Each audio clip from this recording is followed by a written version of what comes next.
Selamat datang di LM Podcast bersama saya Mega Indah.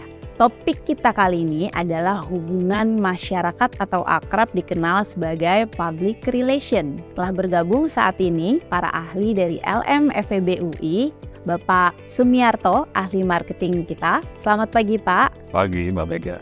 Bapak Catur Prasetyo, ahli komunikasi kita. Selamat pagi Pak Catur. Pagi Mbak.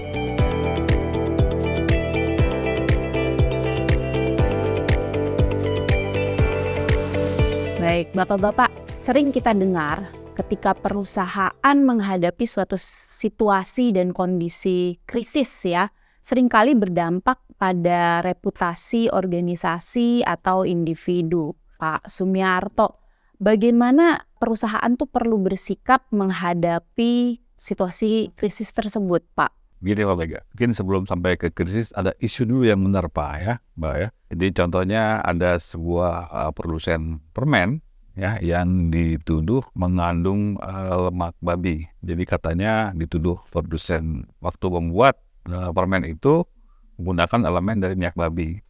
Nah padahal mereka sudah mendapat sertifikasi halal dari MUI sejak tahun 2012.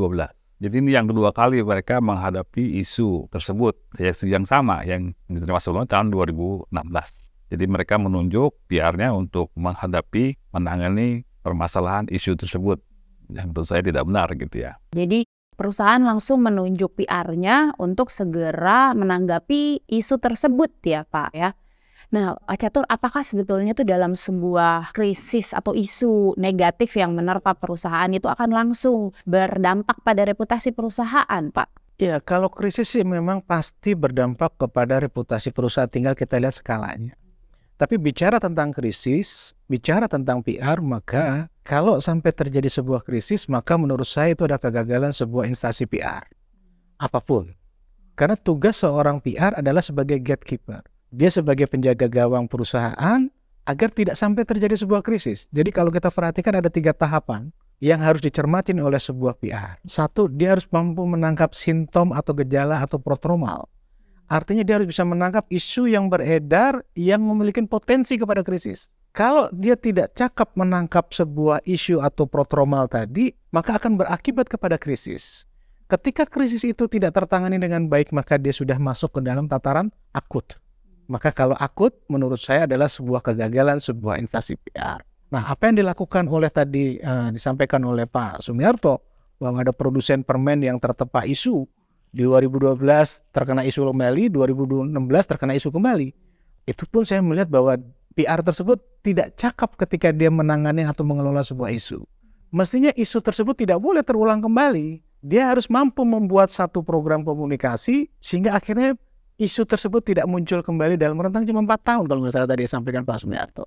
Oke, jadi ada tanggapan secara langsung ya Pak ya terhadap isu negatif yang dihadapi perusahaan oleh perusahaan permen tadi ya. Meskipun menurut Pak Catur tadi sebetulnya itu kegagalan dari PR-nya itu juga ya Pak ya. Menangkap isu yang akan berdampak pada perusahaan. Nah menurut Pak Catur sebetulnya bagaimana sih perusahaan itu sendiri selain tadi berhasil menangkap isu gitu ya. Apa yang harus dilakukan oleh PR itu sendiri Pak setelah itu gitu? Yang pasti PR itu di tahap awal dia harus mampu melakukan mapping stakeholder. Dia harus mampu melakukan stakeholder. Dia harus bisa memetakan tingkat kepentingan stakeholder terhadap sebuah isu perusahaan. Tingkat kepentingan kepada sebuah perusahaan. Ketika dia mampu membuat stakeholder dengan baik sekali, maka segala isu yang terjadi sebetulnya mudah. Mengalihkan isu di Indonesia itu sebetulnya sangat mudah. Banyak contoh yang terjadi, hanya dialihkan isu maka isu itu berubah. Yang kedua, bahwa seorang PR harus memiliki manual krisis. Bagaimana dia pertama kali membentuk sebuah tim, pihak-pihak yang terkait, baru setelah itu dilanjutkan dengan bagaimana dia mencari fact-finding, dia kumpulkan data, dia dokumentasikan fakta. Selanjutnya dia harus membentuk sebuah siapa yang menjadi juru bicara. Boleh direksi, boleh CPR, atau siapapun. Baru setelah itu implementasi, dan yang terakhir adalah bagaimana dia melakukan monitoring. Kalau tadi kasusnya produsen permen sampai terjadi kembali di tahun 2012 sempat tertempa isu yang sama, maka saya melihat bahwa dia tidak mencoba mengelola isu tersebut. Bahwa isu itu bisa saja dimunculkan oleh pihak pesaing. Nah, itu yang menurut saya ada kegagalan juga di sebuah perusahaan PR atau di instansi PR tadi. Perusahaan tersebut tidak melakukan monitoring gitu ya Pak ya, Yes. tidak melakukan monitoring. Ini ada cerita Pak mungkin mengenai perusahaan yang tadi ya berhasil melakukan manual crisis atau membentuk tim sendiri, ada cerita mengenai itu Pak? Ada satu contoh menarik bagaimana mengalihkan sebuah isu, bahwa itu menunjukkan instansi PR yang ada dalam perusahaan tersebut memiliki sebuah manual crisis dengan baik. Isu yang sama tempat terjadi, yang sempat saya coba lihat adalah ketika sebuah produsen mie instan terkena isu yang sama. Apa yang dilakukan? Bahwa dia tidak mencoba melakukan bantahan, dia tidak melakukan press release, dia tidak melakukan press conference. Dalam waktu yang tidak terlalu lama, memang betul untuk melokalisir sebuah isu, maka dia kumpulkan tokoh masyarakat dan tokoh agama untuk datang ke perusahaan tersebut. Sekitar jam 10 lah. Jam 11 datang berkumpul, tahu sendiri panasnya sebuah pabrik, lantas diajak berkeliling ke perusahaan tersebut, ditunjukkan prosesnya, bahan bakunya, ditunjukkan pengemasannya, pengolahannya. Jam 12 tepat, panas-panasnya masuk ke ruangan AC, hidangan yang ada hanya mie instan. Bayangkan tokoh masyarakat, dia memakan, dia menikmati sajian yang ada, di situ pun dibocorkan bahwa ada pertemuan dan ada media. Media memotret, nggak lama berselang, muncul sebuah berita, oh ternyata makanan tersebut halal. Tanpa ada satu statement komentar dari si perusahaan tersebut. Hanya sebuah langkah cerdik yang dilakukan. Dan banyak contoh yang lain sebetulnya Mbak Mega.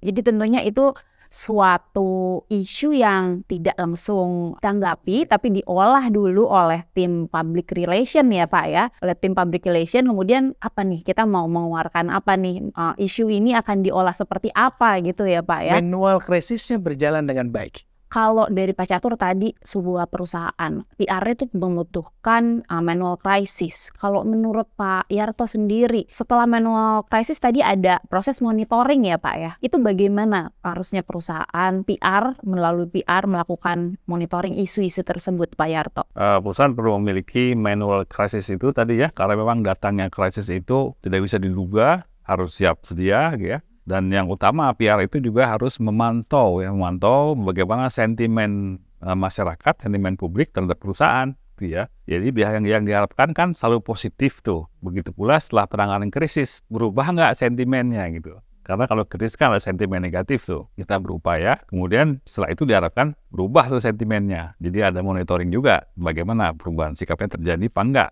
gitu ya. Jadi rekan-rekan LM Podcast kalian, hari ini kita mendapatkan informasi ya bagaimana seorang PR perusahaan itu menanggapi isu-isu negatif ya khususnya ya di sini. Dan satu hal ya Mbak Mega ya, saya coba tambahkan Silakan bahwa Pak. tadi saya sudah sampaikan bahwa ada manual crisis ya yang harus dimiliki oleh sebuah institusi PR, bagian PR. Harus juga ada yang namanya stakeholder analisis atau stakeholder mapping. Yang paling penting adalah juga harus dilakukan satu audit komunikasi. Tadi Pak Yarto sudah menyampaikan bahwa evaluasi monitoring ada sesuatu yang paling penting. Tapi bahwa tindak lanjut dari evaluasi dan monitoring ini yang harusnya dituangkan di dalam audit komunikasi. Apakah orang yang bersangkutan cocok tidak sebagai juru bicara? Apakah program-program komunikasi menjangkau tidak terhadap apa yang isu-isu yang terjadi? Menariknya, di Indonesia baru 2-3% yang melakukan audit komunikasi. Bandingkan dengan Amerika, 67% perusahaan yang sudah melakukan audit komunikasi. Itu aja sih tambahan saya. Pagi ini kita banyak sekali mendapatkan insight ya. Jadi selain tadi seorang PR itu perlu melakukan stakeholder mapping ya, memetakan isu ya Pak ya tadi ya, memetakan isu. Kemudian back to the manual crisisnya, seperti apa yang harus dilakukan, tahapan-tahapannya seperti apa ya. Kemudian tadi monitoring ya Pak yang terakhir ya, monitoring dan evaluasi audit komunikasi ya. Audit komunikasi. Baik rekan-rekan LM Podcast, demikian catatan dari diskusi kali ini. Jika rekan-rekan LM Podcast memiliki point of view yang berbeda atau hal-hal yang ingin didiskusikan lainnya, silahkan tuliskan pendapat pada kolom komentar dan jangan lupa klik like and subscribe channel LM FEB UI. Terima kasih Pak Yarto dan Pak Catur pagi hari ini, sangat insightful. Baik, saya Mega Indah dan kedua narasumber kita pada pagi hari ini pamit undur diri. Sampai jumpa pada LM Podcast selanjutnya.